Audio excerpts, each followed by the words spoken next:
Hello. So in this video we are going to discuss about another truss problem, and as you can see from the units over here, we are not used to these units, but as we will work in answers you will know that these units doesn't matter until we use a different kind of unit or different relationship between the unit, and you have to remember what units you are using.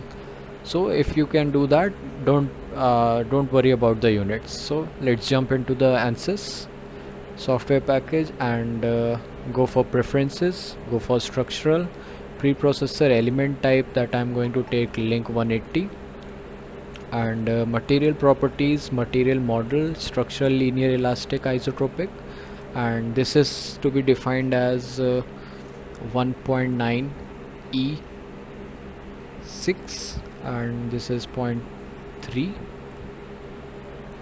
So I have defined this, just close it. And next is going to sections, link add, id is 1, and area that is given in the question is 8. So don't care about the units right now, we are going to be working in the same units, so we don't have to define anything. So click OK. Now I'll go for modeling, creating nodes in ActiveCS. The first node is at the first node we are going to assume it at the origin, so just apply. Second one is at 3 feet, and just remember we can't use 3 feet now.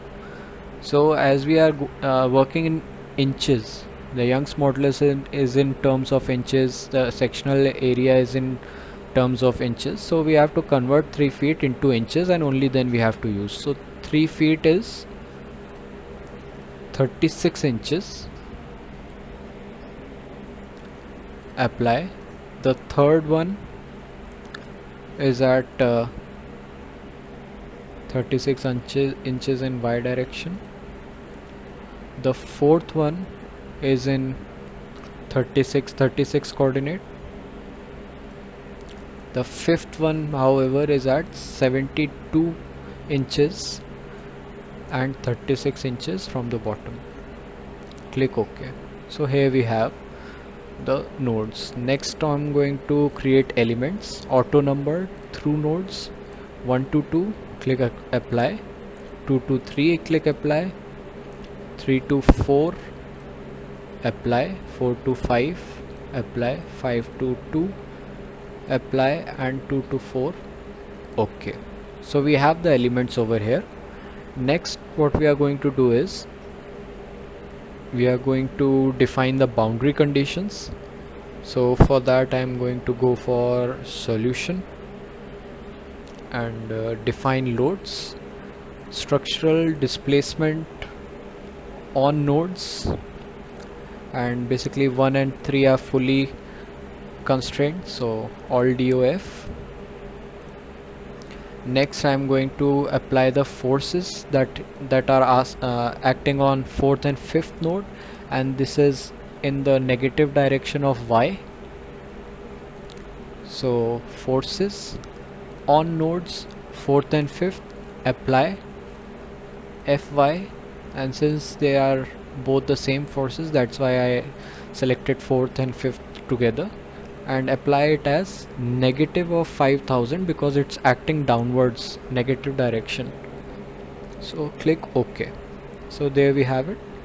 Next we are going for solution, solve current ls, close. So basically it's solved right now, and then we are going for plot results.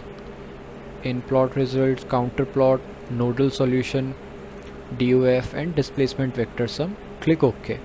So there we have it, the displacement vector sum. The next thing you can get is nodal solution stresses, von Mises stress, that's what you are getting. And another thing that we can get is go for list results, reaction solution, all items. So these are basically the reaction solutions that we are getting. and we are going to define element table.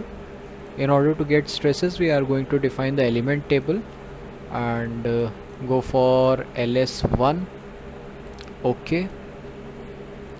Now if I'm going to plot element table, this is the stresses that we have. The maximum is this much and minimum is this much, and we can always save this. Otherwise we can list element table, click ls1, and basically these are the values at different node. These are the values of stress at different node. So this is how we solve this problem. Otherwise the another thing that we can do is plot results, counter plot, DOF solution, displacement vector sum. So this is what we have. If you want to see the shape and shape and size, go for plot control, styles, shape and size, click on. So there we have it. You can even change the shape, and you can even animate it. So go for animation, deformed shape. Okay. So this is how it's deforming. Thank you.